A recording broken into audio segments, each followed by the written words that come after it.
1, 2, 3.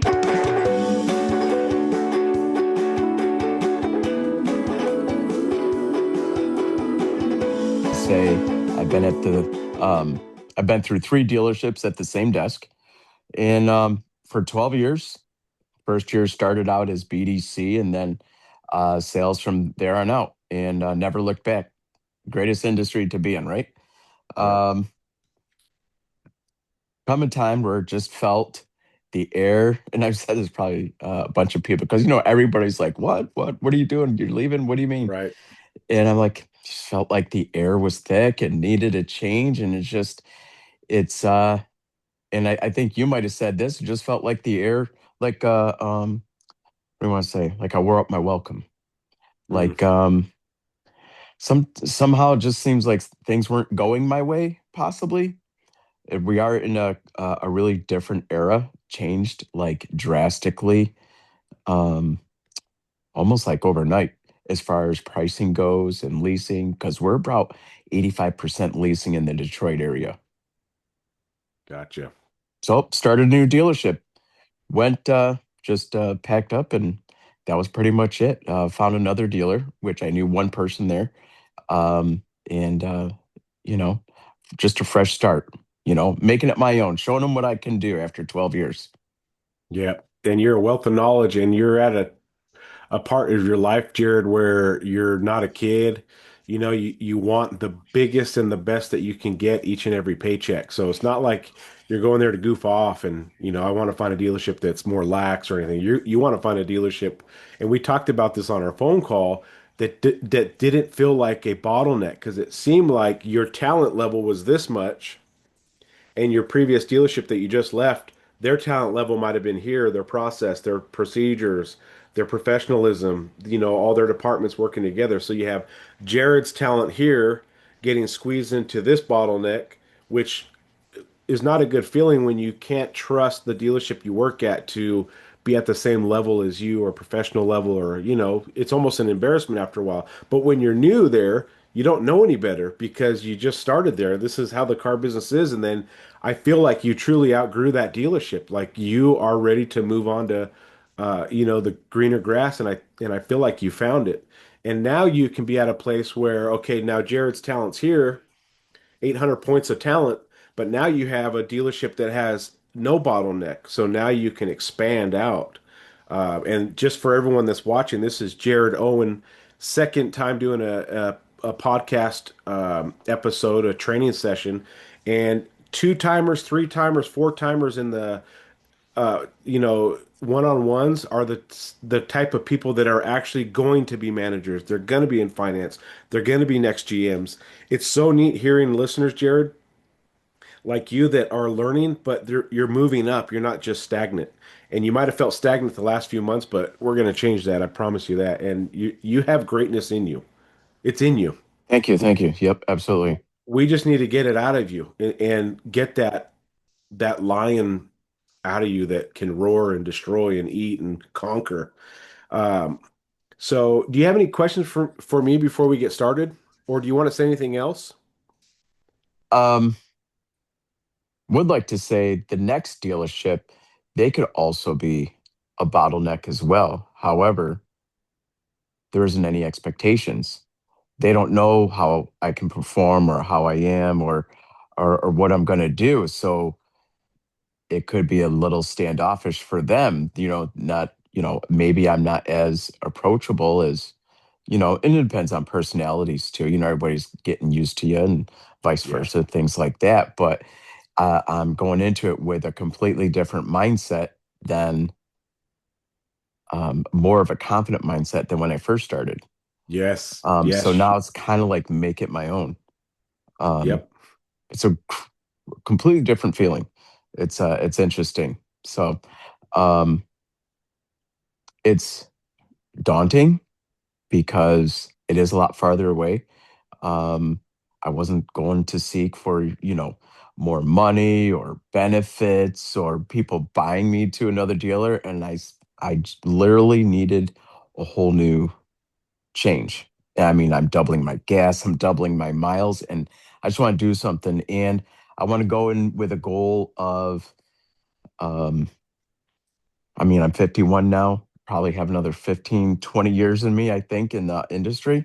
So it's probably time to start directing towards management, going up that chain somehow, some shape, some experience. Let it be known, something like that.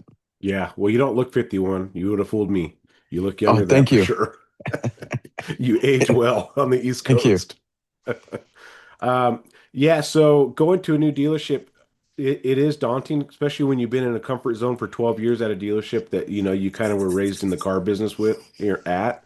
And you're 12 years into the business. So if you think about a 12-year-old, just a 12-year-old kid, they don't really know a whole lot. They're just 12. So you're 12 years into your career, which you still have more room to grow, obviously. But the key here with you, Jared, and even with me, is we're always learning. It never ends. Like, can you think of a time of any hobby you've had or anything you've ever done, sports or guitar or whatever, that you've made it? Like, okay, I've mastered it. I'm done. Anything in your life? No.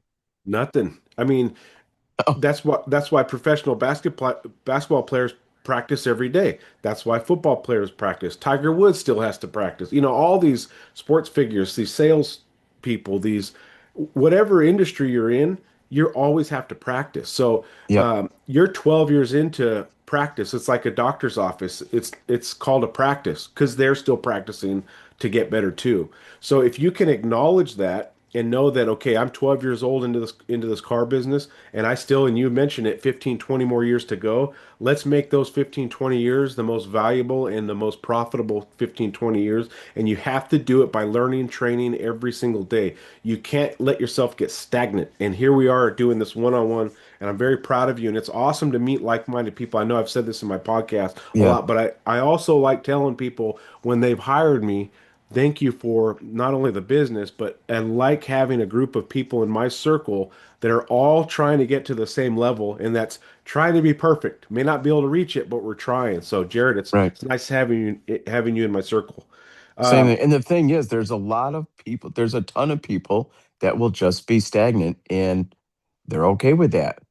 yep, Maybe it's because they have enough money in the bank or they have a second income in the house that's really putting them above and beyond what they need to be. So there's really no drive for that. And they're okay with that. And there's some people that just aren't okay with just being okay.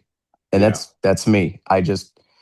If I got the potential, why not use it? I feel like I just need to do more. It's just a weird feeling that I have. I just want to do it. Yep. And this training, when I'm speaking to people like you and training, it helps me too. And those people that you think like, oh, they're stagnant because they have money in the bank, they don't need to work to second income. No, that's not the case. Only 1% of the population have enough money to be like that. What their problem is they like the low-hanging fruit in the car business. They like the easy deals. They don't want to, it's not they got all this money saved up. No, they're still paycheck to paycheck, but they're okay with low paychecks, and you're not. You want the Right. monster checks, and you want the feeling of success. That's a big thing. Is just the feeling of it. Sometimes I've had car months where I've sold so many units, but didn't make that much money, and I was still happy because I at least Yep. got salesman of the month. And then there's Yeah. been months where I've only sold like 7 or 8 cars, but I made a huge amount of money. But I was like seventh on the totem pole. I may have made the most money, but it wasn't a good feeling still You didn't feel because productive. yeah, success is a good feeling whether it's money's attached to it or not. So I know you Right. have that inner drive. So Yeah. your first topic was first week at the dealership or first few days at the dealership. And what I want to point out is really it's the first month. The first month, because the first couple days, 3, 4 days, you're getting used to their process. You're learning their paperwork. You're learning their procedures. You're getting to meet people. You're not really gung ho quite yet. You're learning their system. You're meeting people. So I want to Yep. really talk about the first month. So this is what your third day there? Day number 3 today finished up. Okay, so day number 3. So let's talk about the first month. Let's talk about March at this new dealership. So the first thing I would do, and I have my notes right here, boom, is get a lay of the land, find out. who your department heads are, find out who the go-to people are, and try to remember their names. You don't got to write them down, but get familiar with these people. This is the parts manager. This is the service manager. This is the detail manager. This is the body shop manager. This is the administration lady that cuts the checks. This is HR. I would get a lay of the land and know, okay, these are the people I need to go to when I have a body shop issue, when I have a detail issue. Um, and I would make sure they know who you are. Hey, my name's Jared. I'm one of the new guys here. Have you done a tour of your dealership yet? Yeah, the new car manager GSM took me on that tour, and that was my in to the dealer. Um that manager, I Okay, worked with good. him years ago. Okay, excellent. So you have a way in there. What I would do now is foster those relationships with those department heads because they have to buy cars too. They Yeah. have Oh, friends yeah. too. They will recommend people. You if you can become that trustworthy salesman that they have rapport with and they want to, ask questions about rebates or ask questions about, hey, I'm upside down in my car. They feel comfortable enough with you because you can get one or two deals a month from your dealership if you are the go-to guy. And it depends on how big your dealership is, obviously. Maybe it's only one a month, but I promise you there's more than 12 people that work there that are not in sales. So, just I would foster the best relationships possible with them, but also to be able to have a backbone when you have a customer that has an issue with the detail, they found a scratch, etc. Okay. Got it. And then this one too, I did this at my second dealership, the one that I just left, 11 and a half years ago, is be generous. You buy people sodas, get them an energy drink, bring donuts to the sales meeting. If you're coming up on your first sales meeting, think about bringing donuts. Just whatever you can do. I know they're small gestures, but you want to build as many coworker friends as possible. Now Yep. you don't want buddies. You don't want a bunch of buddies at the dealership, right? Because Because we that's how know it it starts. that's how it starts. But you still want to be known as a guy that's likable because you might get turns. Remember, everything is about sales. And if your coworkers like you, they might turn you deals when they're off, it's your day off and they customer comes in and, oh, go see Jared. Super nice guy. Okay, cool, because you've fostered a relationship with them. So, Right. simple things like that. Have you already gone over all your paperwork and processes and procedures? Yes. Still, still getting used to it. And Yeah, I did my first deal today, which was a cross sell from one of the sister dealerships of their other brands. So I was able to get my feet wet with that one. Got a lease nice. buyout tomorrow. Um, so that's kind of a halfway, but still same paperwork.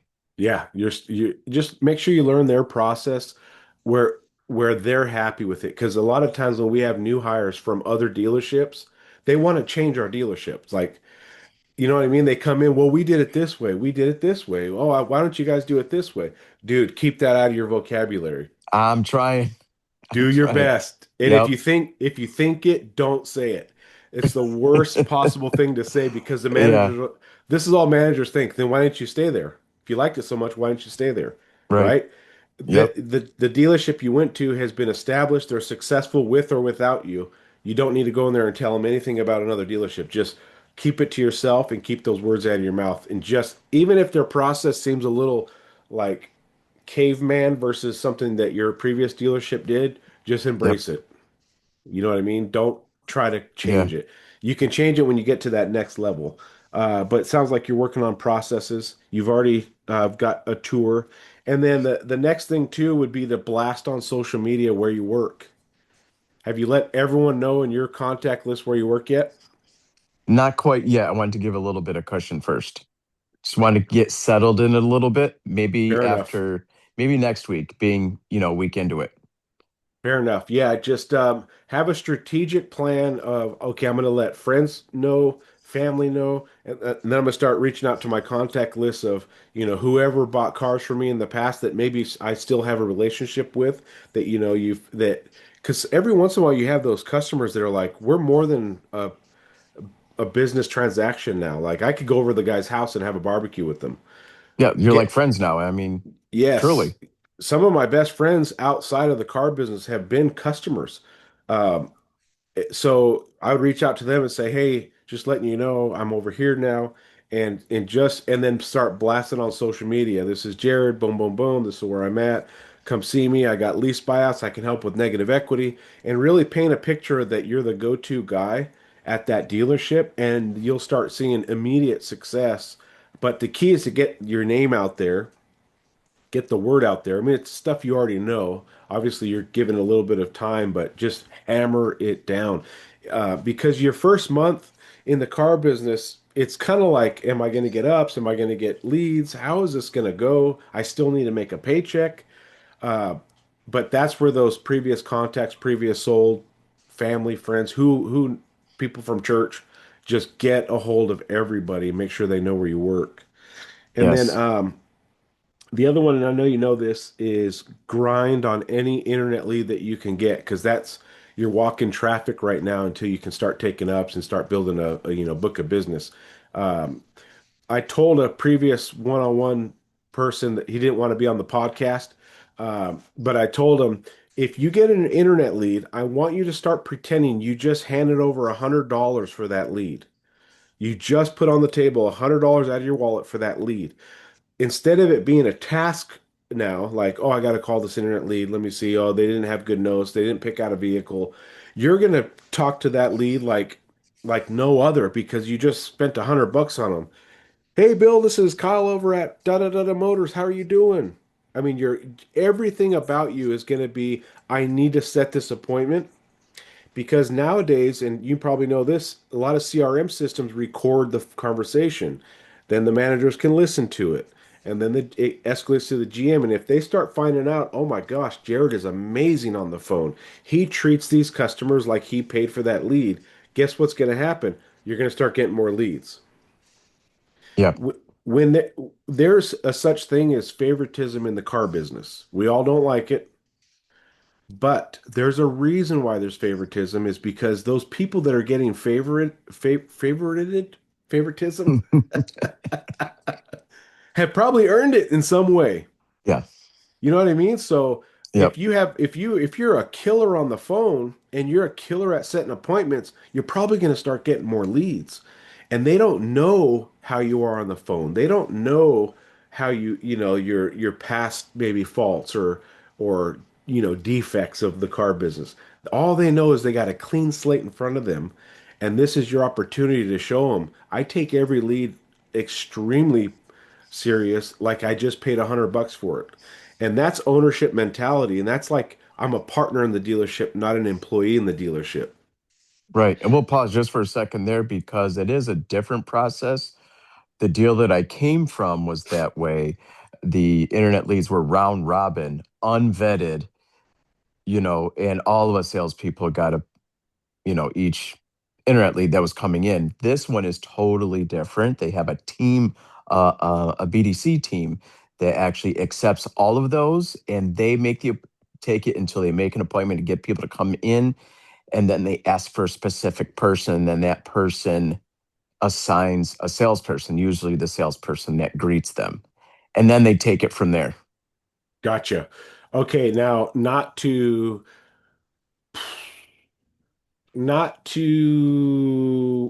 I've got to figure out how to say this. This is what you want to do with the BDC department. You want to spoil them a little bit. Okay. I don't know if it's a group of girls, a group of guys, or a mixed blend, but those are the people that you bring donuts to. Those are the people you buy pizzas on Fridays to. Not because you're trying to buy leads. We're not trying to buy, favoritism, but Top of mind. my gosh. Oh yeah, you want to see Jared? Oh, he's so great. Why is that? Well, because he feeds me every Friday. He buys me. I'm not saying you got to do all that, but if you have a BDC department, my gosh, you don't want them on your bad side because Right. they can produce a lot of deals. What's cool about a BDC department is when these customers come in and ask for you, um, the hard work of getting that appointment has already been done. Now you have a customer in front of you, okay? What you need to do is be extremely grateful that appointment came in because you didn't earn it. According to that customer, you didn't earn that appointment. The lady in the back did. So what you need to do when that customer comes in and say, "Oh my gosh, thank you so much for coming in. I heard you were talking with, whoever in the back. I just want to say thank you guys for coming in. And it looks like you're looking at and just be very appreciative because sometimes when you have a BDC department, they've done all the legwork and this appointment comes in, we can take it for granted and not have that persona of like, hey, how can I help you? You know what I mean? Like, oh, you guys are here to look at the F-150. Okay, you just gotta just be like, thank you, love on that customer as much as you can, and Sierra then, though, not F-150. That's a swear word around here. oh yeah. I should have known seeing you have a GMC hat. Yes, sir. You can tell I have a Ford background. Right, right. It's just in my DNA. But I yeah, a know. Sierra. But yeah, with BDC departments, those are the people you want to take care of. And then I know I touched on this, but like, thinking like an owner, if you truly have plans to move up and you want to do those things, you have to start now, thinking like a partner in this dealership. What is good for the dealership? What can I do to better the dealership? And I'll use a couple examples I did. I know I've probably said this on the podcast, but I used to dust the cars in the showroom. I took ownership in my dealership. I was just a salesman. But I would see these cars, these Maseratis and Alfa Romeos that are black with the fine layer of dust on it. I wouldn't wait for the cleaning lady that's not working today. I would go get it. And guess who's watching me the whole time? Big Yeah, Boss, the GM. He's watching me. yeah. And I didn't do it like, is he watching? No, dude. I knew he was watching. People don't get to that level by not by being oblivious. But Right, I wanted to right. make sure that first the cars were clean. I did it for the cars. But second, I'm a partner here. And when you have that mindset, people notice, coworkers notice, detail people notice. Oh, Kyle already did that. Oh, Jared already wiped him down. Your GM notices. And then when it comes time to those for those promotional time, someone's getting promoted. Wow, Jared already does this, already does that. He helps around. He doesn't ask for any more money. He doesn't ask for raises, but he does all these things. He helped train the sales guys that are new. Like, wow, that's an asset. We don't want to lose him. Put that guy in finance. Put that guy as a sales manager. That's what you do. Think like a partner. Have they given you business cards yet? Yeah, they were on point with that. Cards, name tag, emails. Um, like a week Yes. before I even left the original dealership because stuff like that is in the works, right? When you start.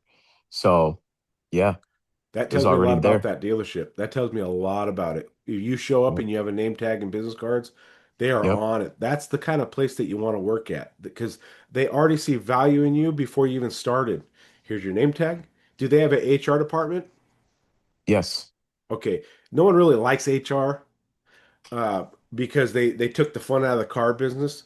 But when dealerships have an HR department, that's not a cheap department to have. Those ladies are, the head of HR. They don't work for cheap. But what Right. HR tells me when a dealership has HR and an HR assistant and they have their own office and computers is they have money. That dealership has money. And money means they can spend it. And if you're valuable enough, they'll spend it on you. So that's a good sign. Okay, with those business cards, remember business cards do no good in your desk. You got to pass them out. Go to service. Say, hey, I'm new. I'm a new car salesman. I'm just trying to get my name out. Here's one of my cars. Whether you want to trade your car in or not, I just want to make sure people know who I am. Just the more that are out in the wilderness, the better chances someone calls you. If you have 1,000 cards in your desk or 1,000 cards floating around on the East Coast, which is going to get you car deals? Blowing out. Yeah, it's Oh it's yeah. just it's throwing the fishing net in the ocean. You just Yep. throw it out. Your manager is going to be happy you're already out of cards. You already out of cards? Yeah, I went to an event. All the parking lot was full of cars. I put one in each window throughout the whole thing. 1,000 cars. Wow! Here's another box. This guy's amazing. Trust me, they'll buy as many cards as you need. You just have to do that. So I'd get my cards out there, and then I'll have you ask me questions in this topic if you want, but I put three things here: dive in, dig deep, and you're a new man. Okay. So you dive in. What I mean by that is you go head first, you accept how they do their business, you don't try to change it. You just, I'm here to sell a bunch of cars. I love my coworkers, I love my managers, I love the detail, I love everybody, but I'm here for one thing, and that's not to be buddies with people. I have friends and coworkers, but I'm here for one thing, and that's to sell cars. So you need to have that dive in and dig deep is when you have that inkling of, I just want to take the easy path today, I'm not really feeling that good. Dig deep, get back in those leads, start sending emails, make those video posts, do the social media, text videos to your customers. Hey, Mr. Da da da da da, this is Jared over at GMC da da da. I just wanted to say thanks for buying a car here yesterday. If you need anything, let me know. Like, no matter how tired you are or hungry, you got to dig deep to try to get those next deals. And then a new man. What's cool about a new dealership and a fresh start is they don't know you. Your GM knows you a little bit, but no one knows you. So this is a chance to set a new Jared. This is Jared 2.0 and start making new habits, start doing new things. It's like when you go, like when people go to Vegas to gamble, they can act as wild as they want because no one knows them there. And then they go back to their home. They go back home and they're like, yeah, yeah, uh-huh, nice to meet you. Yep, yep, yeah. They go to Vegas like party time because they can beat version 2.0 over there. So at this new dealership, beat version 2.0. And then I have in big notes on this one, can't see it, but I'm going to read it in big font.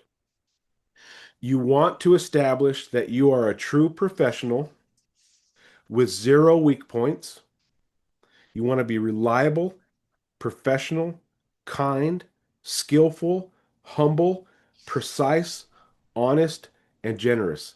Now, generous doesn't mean buying lunches for everybody and energy drinks and spending money. Generous can be with time, helping the new guys, generous with, I only answered one question. I don't want half that deal.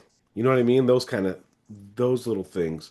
But you just want to, if you want to pretend like the owner's watching you at all times, and maybe even mom, dad, grandma, grandpa watching you at all times. What does that salesman look like? What's that version of Jared look like? And that's the kind of stuff I would do in my first month. It's a lot, but I think you already have a lot of those qualities, Jared. What do you think? Yeah, pretty much there, I want to say. Just uh just need to pick up on the dig deep part. I can lose focus sometimes. Get comfortable. Just need to dig deep. Yep. Um, yeah, digging deep is tough because we have two columns in life. If you get a piece of paper and you write a line right down the center, you have two columns. You have the comfort zone that we're always in, okay? And Yep. there's this little tunnel that goes to this other side of what we know we should be doing, right? Yep. Like we know. Like if you were to take a piece of paper and do the two columns, and on the comfort zone, say, yeah, I'll call the lead later. I'll get to that later. Da da da da da. Just your normal comfort zone things that are feel good things in the car business. And then that little tunnel that we dig through once in a while, and we know the things that we know will make us successful. You need to jump over there. That's the dig deep. I need to jump over this side. I need to go through this tunnel and get to this side of, like you're mentioning, get to work early, digging deep on all these things. If you can live into that side and not this side, you'll sell 30 cars a month. It's a never ending battle. Never ending. One point, the funny part is you go to text a customer, you've been working on your computer, shoot, I got to get back to this customer, let him know if this car is available or not. You just happen, the communication is through my cell phone texting. I open it up, Facebook pops right up because that was the last thing I was on. And there was a cool video or something else that got my attention. And there's that rabbit hole. 15 minutes go by and you're like, crap, what was I supposed to do? I know I was supposed to be doing something. And Yep, you just lose it. I But then know. you get back into it and you're like, I need to be doing something right now. But, and then you just find something to do. But Yeah. Yeah, such is life. it's it's just that staying focused and remembering why you're there. You drove 45 minutes to not play on your phone. You drove Right. 45 minutes to sell a freaking car today. And if you Yep. can sell a car every day, you're selling 20 to 25 a month because you still have some days off in there. But if your goal is to sell a car every single day, then those Facebook moments, those TikTok moments, you know, you'll put it down quicker because like I need to come here for a reason, and that's to sell a car today. And that's part of that owner mentality. You Yep. know when you ever been at a dealership, and we've all had it, where the dealership blanked, the whole dealership blanked the whole day. Hmm. Yep. How do you think like upper management, and if you were the owner, how would you feel? I'd be mad. Like, what are they doing down there, over there? Yeah. Like I lost money today. That's what the owner thinks. Right. I lost money Yeah. today. Paid all these people their hourlies or the power, the lights, the AC, the heater, all this stuff. So if you can think like that, like I got to go to work to sell a car, and you put your back against the wall, you'll come out fighting. It's like defending your family. If a pack of wolves came up and you were the only thing in between you and your family and kids and all that, you would fight to the death to get them to Yes. safety. You'd fight to Yep. the death. Well, in the car business, when you go to work, the voucher, the car sale is kind of that scenario. I got to defend my family. I got to get that voucher. I know we kind Yep. of got off topic a little bit, but do you have any questions about the first month? No, pretty straightforward. Yeah, it's Good not guidance, Yeah, good it's not too focus. comp yeah, not too complicated. It's just you want to get moving. You want to get the ball rolling. Your career is like a snowball. It's going to start off little at the dealership, but you know what happens when you get the momentum. You're not new to the business. You get the momentum, the Right. snowball gets bigger and bigger and bigger and bigger and bigger. Your payload gets bigger and bigger. Your work ethic gets bigger and bigger, but your paychecks get bigger and bigger. Early guy in, late guy out, always on the phone, always making appointments. Like you know what to do. It's in you. You just have to get to that column, that comfort zone over to the sales zone. Yes. Okay. Yep. So the second topic you had is if management doesn't ask my goals, when should I let them know my interest in wanting to become finance or a sales manager? That's a great question. Do you have or did they give you a sheet for your yearly goals at all, monthly goals? No. The previous dealer did because we were just bought recently a couple of months ago. So the previous dealer, every year at January, they would give us a sheet and we would fill it out what we planned on doing for the year. The new dealer did not. And I haven't seen anything yet from the one I just changed to, but I am used to it. I've done it before. Okay, so this is your opportunity without having to say a single word of where you want your career to go there. But there's a few things you have to put on this goal sheet for them to take you serious. You can't just say, I want to sell 500 cars this month, this year. I want to make $250,000. I want to become a manager. It just doesn't work like that. So, um, when I started at the dealership I'm at, they gave me a goal sheet and I filled it out just like how they wanted. But then I had Hmm. Kyle's supplementary goal sheet. And Yeah. it was similar but a little different. I had my January, February, March, April, May, June, July, etc., right? How many Yeah. cars I wanted to sell, how much money I wanted to make, and then I broke that down into how much commission I need to make per deal. I know no one else did that on their goal sheet. They just put I want to sell 15 cars, I want to make 10,000 a month this month. That's all they Yeah. did on the generic one. But Yeah. I put January, I filled out their thing. Then on the second page is Kyle's goal sheet, and I put January. I want to sell 15 units. I want to make $12,000. This is how much commission per deal. February, I want to do, and I just did the whole year. And Yeah. then underneath that, so that took about half of the page up. I typed it up real nice. And Yeah. then here's what I put on below that. So I gave my whole yearly goal, and then I broke down uh, different things I wanted to accomplish in the year. And one of them was my product knowledge. that was a goal of mine to have the best product knowledge in the store. I wanted to be the guy that knew the horsepower of all the alphas, all the torque, all the top speeds, all the 0 to 60s, the weight of the car, literally the curb weight, all the features, how many speakers, how many watts.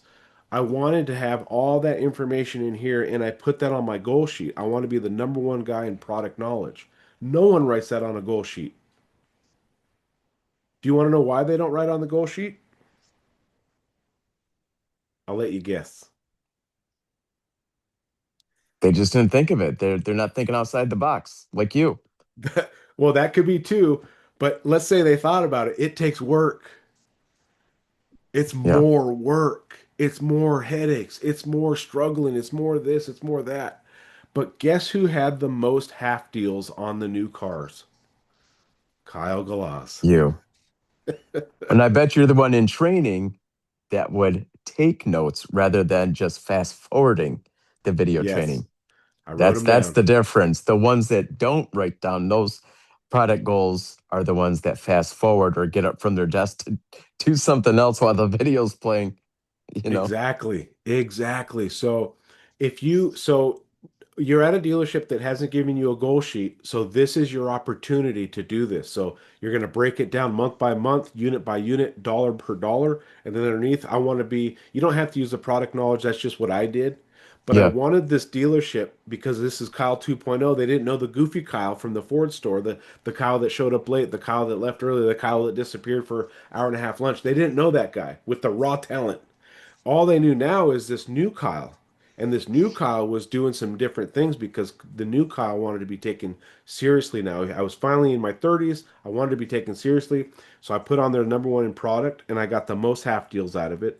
And then I even put on my goal that I wanted to have the best interpersonal relationships. So I wanted to have a good relationship with all the departments. I wanted to make sure I knew everybody. I was connected with everybody. These are weird things to put on a goal sheet, but when a GM or a sales manager reads these, what do you think is going through their mind? What's this guy doing? What's he up He, to? yeah, like, and he's different. I've never seen goals like this. And Yeah. when you're a little different, you stand out a little bit. Yeah. And when you stand out, people kind of watch you, especially when you start following through with these goals. Now, where'd And you come then up with the money on your coming up with your commissions, your dollar amount? so what I wanted was a certain dollar amount each month. So my goal was always 10,000 or more a month. That was it. I And did just pulled it out of the air, or you thought it was a good number, or someone else had done it and you want to do it too, or well, I just knew what I had done in the last, up until that point, 16 years of sales. I Mhm. knew what the car business is capable of. And I knew that asking myself to make 10,000 or more a month was not impossible. But I knew that if I wanted to make 10 grand a month, I needed to sell a tremendous amount of cars. And there was some months that I didn't make 10. Some months I made 7.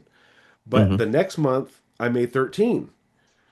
But my two years at the dealership before they promoted me, I made over 120,000 per year. This was 2017 and 2018. I made That's great. 120 or more for those years, and that's 10,000 a month, and that was what I put on my goal. So I backed up what I told them. Whether Mhm. I hit 12,000 that month or 8,000, it shook out different. But my personal goal was I am worth 10,000 or more a month. That's like I just know it. And so when you go in with that mindset, that mentality, you will not quit until you hit that 10,000. Whether it takes 20 cars, 25 cars, or 10 cars. You're like, okay, I'm at 8 grand and I got 10 more days or 5 more days. I need to make $2,000 in the next 5 days. Somehow, God provides if you just put it out there and you're like, I got to go grind. You just have to put it on paper as a goal, but then you have to really try to go for it. Now, at the end of the month, it may have been it took me 17 cars to make 10,000, not the 15 I was trying. Or it took me 12 cars because I had these giant pounders and I made 11,000. It shook out differently, but I just knew I wanted to make 10,000. So Yeah. when you do these goals, you're not looking for the exact science. What you're doing is, okay, I guesstimate if I make $800 per deal, front and back, I'm going to do this many deals, that should equal 10 grand. And it always shakes out different because it's not a science, it's car Right. sales. It's the Wild West, really. But it's putting it on paper and then backing it up with your managers. And you go to them at the end of the month, say, "Man, I hit my goal. I was a little short on units, but I made up for it in money." Oh, wow. Thanks, Jared. They didn't have to come to you for the goals. You went to them with the goals. But here's what I want you to put at the very bottom of those goals. And you could do medium term slash long term. You don't want to Mhm. just do just long term because long term is like, okay, he'll want to do that in like 10 years. You want to have a specific date or specific time on this goal sheet. And medium term, you could put above it 2 years slash long term 5 years. You got to put a Mhm. date because you need them to know that you're serious. And this needs to be, I want to be a sales manager. Or which of the two are you feeling like you want to head that way? Well, either I don't know, whatever the line that the dealership wants to follow. If to be a new car sales manager, you need to be an F&I first, or vice versa, or something like that. Or Gotcha. maybe you can just be put, but new car sales manager is my goal, and then eventually general manager. Okay. So what I would do is have my long-term, short-term, or medium-term, long-term goals. I want to be in finance, new car manager, or nah, maybe not do GM quite yet, but let them know you want to be in finance or a new car manager, whatever order you want it to go in, however that dealership does it. But they need to know without you saying it because talk is Right. cheap. Talk's cheap. I want to be a manager. Oh, okay. Everyone says that. I want to be a Yeah. sales manager. Okay, well, I heard that from the last 30 salesmen that don't even work here anymore. Right. But when you put it on paper, there's a power to that. When you put your goals on paper and they look at this well-typed, well-written goal sheet that has stuff on it that they've never seen, like I want to have great interpersonal skills. I want to be the number one in product knowledge. Here's my month-to-month breakdown. I want to have social media goals. I want to have X amount of followers by this time next year. Like all these little things, I want to have passed out 20,000 business cards. You have these things on there like, what in the heck am I reading? And that's what makes you stand out. And then when you get to the bottom and it says, I want to be a finance or I want to get promoted to the next level, uh, then they take that more seriously, especially when you start backing it up. None of it matters unless you back it up, Right. Yep. because I agree. like talk is cheap. But Yep. like at your other dealership, what were some of the best months you had? Do you remember some of your best months, units and money? Oh man. 26 was my best month I had. Money, probably 12 in a month, Okay. I would Okay. say. So you already have hit that 10K plus. Yeah, So but it's wasn't frequent. It was maybe once or twice. But I yeah, got you. it's kind of all over the board, but came together at the end. I wish it was way more consistent. You get out what you put in, and it looks like I was putting in up and down like roller coaster. I wasn't consistent somehow. I don't know if I was sick or what and feeling good or I don't know. It just get a hair up my butt one day and there it is. You Well, know? Well, it is true for car salespeople. Um, it's very true. You have a killer month, you make a ton of money, and then the first rolls around and you're tired. You're mentally tired. You're like, how am I going to repeat that again? And then you have this dip, little dip, sometimes big dip. Then you get a crappy paycheck, and then the next month you're like, oh, I need to make some money. I need to make some money. And then you have these ups and downs, ups and downs, ups and downs. Yeah. But it's because of the mental fatigue. It's the mental fatigue. It's not the physical fatigue or you Right. can't do it or you had the wrong customers. No, you were just tired mentally. Oh my gosh, how am I going to do this again? And then all of a Well, and sudden you then you start, rest on your laurels too. You Yep, that can you happen. reset high and you're like, okay, well, I can get used to this. And then somehow mentally you just slow down or stop. Yeah. You, just you forget. Well, that's where writing down your monthly goals is very important. And I always broke mine down into three chunks: the first 10, the middle 10, the last 10. Hmm. That's so when you go into the next month after you've had a great month, you know that no matter what, I still have to hit my X amount of units in the first 10. And mine was always four, four, and then six at the end. So that would set me up for a 14 car month Hmm. minimum. If I got any more, I'll take it. But no matter what, by the 10th of the month, I better be at 4 units. By the 20th of the month, I better be at 8 units. And by the end of the month, I better be at 14. Like that's where I held Yep. myself accountable because you can only eat an elephant one bite at a time, right? If you say I want to sell Right. 14 cars this month, but don't break it down, it's too daunting. It's too big. I want to sell 25 this month. It's too daunting. But if you break it down into three chunks, maybe even more chunks, it depends on your mindset. But if you break it down into three chunks, you'll hit your 14 plus. You could do five, five, six. Now you're at 16. So I would recommend writing your goals down. Do you write your goals down every month? I do not. That's something I wish I did every time. Okay, so Jared 2.0 does Yes. because that's in this column, writing his goals down and looking at them every day. I recommend printing the calendar for March. You go to Google March calendar 2026, and then every time you sell a car, you fill in a square with a big pink highlighter, and you keep that on top of your desk. And that's your goal sheet. I need to fill out more pink squares than not. Because when you have a visual on your desk every day and you see five white squares that haven't been filled in, your internal fire is like, oh my gosh, I got to start filling in some pink squares. Every Yep. day you sell a car, you fill in that pink square. If you do a hat trick, you put in pink square X3 and you keep focus on that. And then by the 10th, you need to be at 4. By the 20th, you need to be at 8. By the 31st, you need to be um, at 14 or 16 or however you want to plan it. But you have to have those goals because if you give your manager your goals and tell them you want to be at those numbers every month and you want to be a manager, but you don't game plan every month, then you're just hoping that these things happen. We can't just Right. hope. Right.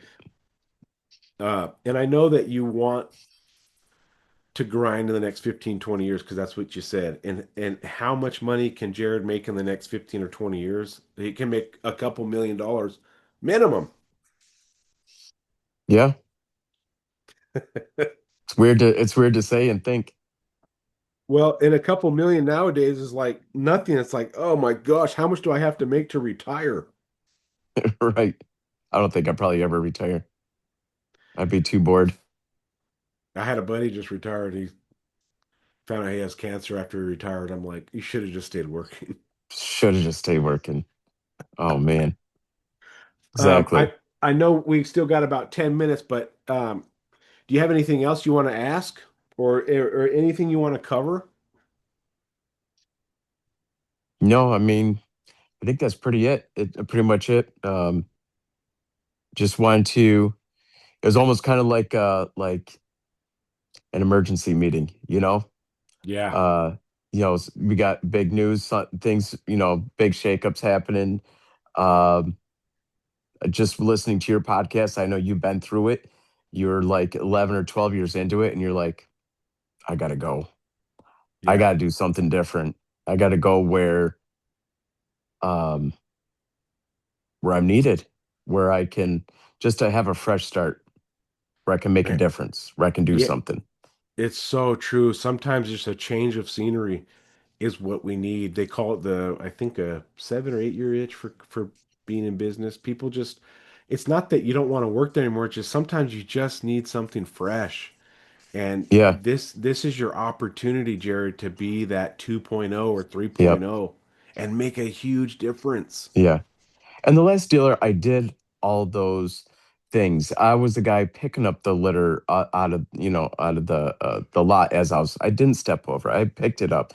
I was Yeah. the one brushing off the showroom cars, maintaining the coffee area in the waiting room, cleaning off the all the condiments for cream or coffee when it would look bad. When I saw something need to be done, I would do it. I mean, I wasn't selling cars, but I just felt the need to do it. When I'm somewhere, Yeah. I want to feel useful, and I just wasn't. And at the same time, just in there, I just wasn't feeling like I was making a difference. Like I just wanted to be useful. Yeah. Like I know the customers probably enjoyed it and things like that, but I want to make sure that they're having a great experience. And I wanted my usefulness to have an impact and mean something. And I'm like, well, where else can I be useful at? Yep. Maybe as some sort of team leader or something else of that nature. Just when you do those goals and those managers see that your medium and long-term goals with those time frames, 2 years, 5 years, 3 years, 5 years, and then they start seeing you do those things. Now they Yeah, know, okay, he put it on paper, and I'm watching him now do the things that managers would do. They wouldn't step over trash. They are dusting stuff off. But if you don't let them know, then they just think you're a nice guy that sells cars. that's what I don't want to be. That's what it is. You got it now. Yep. I just want to be viewed as a nice guy that sells cars, like a Yeah, kind person, whatever, that just, that does what he's supposed to do, like what people should be doing. I'm making a yeah. difference. I want to make a difference. Be useful. Yeah. So put on those goals. I'm telling you, and if you put the timeline, mine was 2 years, and I made it verbally known at my dealership, and it took me 2 years and 2 months to become a sales manager. If you put it on paper and you write it down, medium and long term, it will happen. You'll have to back it up, of course. You'll have to show that you can go through the trenches. You don't have these huge bumps and dips because remember, Yep. managers have to be stable people mentally, physically, and put up numbers that are stable. So you have to be Right. stable for them to say, "Oh man, he would make a great sales manager. He's already training the new guys. He helps around the lot. Everyone likes him. He brings donuts in. I mean, he's already helping finance close warranties. That's our guy. Why would we hire anyone else? Why would we do an outside hire? Yeah, he's only been here 2 years. This guy's been here 5 years, but look at what Jared's doing. Jared, we want to put you in finance. Oh, okay. Huh, how convenient. It's on the exact time frame I put on my goal sheet that you guys read. Huh. Because because they don't want to lose you. They know that Subliminal. it's subliminal, man, and you put the power of writing stuff down. It's Yep. amazing. So just maybe tomorrow, I'm going to get this bad boy uploaded tonight because maybe tomorrow on your way in, you can revisit it. And then tomorrow when you're at the dealership, if you have like 5 to 10 extra minutes, write those two columns. What's in my comfort zone? And what do I know that would get me to 20, 30 cars a month? And write those down and start living in this column and you watch what happens to your income and your numbers and your success. It's going to go through the roof. Yeah. So write down the things I'm not supposed to be doing, and then So write the things I am supposed to be doing. what I mean by comfort zone is the stuff you're doing now that's like comfortable, right? Okay. Yeah, Yeah. yeah, I don't, Average. yeah, it's average. I don't really write down my goals. I post here once in a while. I let other guys take the up when I don't feel like it. I go get breakfast burritos at 10, like stuff that makes you feel like this is my comfort zone. This is easy. And then you write stuff down or forget the comfort zone. Just write down a column of this is what I know that will get me to 20, 30 cars a month. I work hard. I come to work with one mission, that's to sell a car, set 4 appointments, call 50 people, text 20 people, send video messages, post on social media, pass out cards. Like, what does that monster Jared look like? And that's what you want to write down and stick to it. Because Got it. the goal here, Jared, is that column that's the grind, that becomes your new comfort zone. That becomes easy. Yeah, I do 50 calls a day. That's my normal. You do 50 calls a day, that's normal? Yeah, that's my comfort zone. And people will be amazed. Oh my gosh, because Yeah. your comfort zone now is there. I wish I could do that. And then when Yep. you that comfort zone you'll eventually outgrow and then you're the GM of a store. That's how it happens. And that's a great goal to have is finance, sales manager, GM.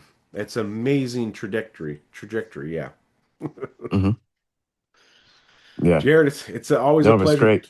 It's a pleasure talking with you. You got my number. Text me anytime. Call me anytime. When you sell a car, I would love to hear from you. I sold a car. Then I can Yep. at least give some congratulations and we can stay in contact. But if you ever need anything, you let me know. Exactly. Now, one suggestion for your one episode Yes. is how to be a super titan. How about a super titan? One that's like quarter mil a year or past 200, you know? The titan is what, the six figure, just breaking the six figure. Yep, six figures or plus. The Now, how do you super get to super titan status? Okay, I know three super titans. Do And you? Okay. it's not me. I've never made the 250 in car sales Okay. as a car salesman. But I know three that or two that have. So I'll have to maybe get them on the podcast and talk super titan. Maybe someone that doesn't have any assistance. Can it be done with no assistance? Like plural, like they have a side person or two. There's be Is that the true, super titan? Or because there's a few out there, that have a couple assistants. I think I have one that has no assistance Not that that there's is a anything super wrong with titan. that. It's fine. I do know what you mean, though. I think when you get Yeah. to that level, there's no way around it. You have so many Yeah. repeat and referral. I'll give you the secret to the Super Titan, though. It's repeat and Yeah. referral. It has nothing to do with fresh ups. Yep. It has nothing to do with fresh internet leads. It's repeat and referral. That is the Super Titan. If you can master repeat and referral, you will become a Super Titan because now you just sit in your office and people start asking for you, and you just sit there. Yep.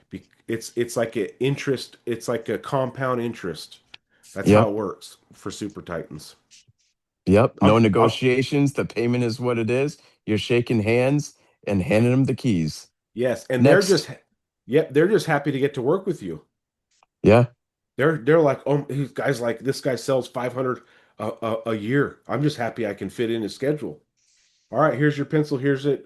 You're approved. You're obviously courteous still, but the Super Titan's Yeah. still loving and kind and humble and all that. Yeah. Because people don't want to buy from rude, obnoxious people like that.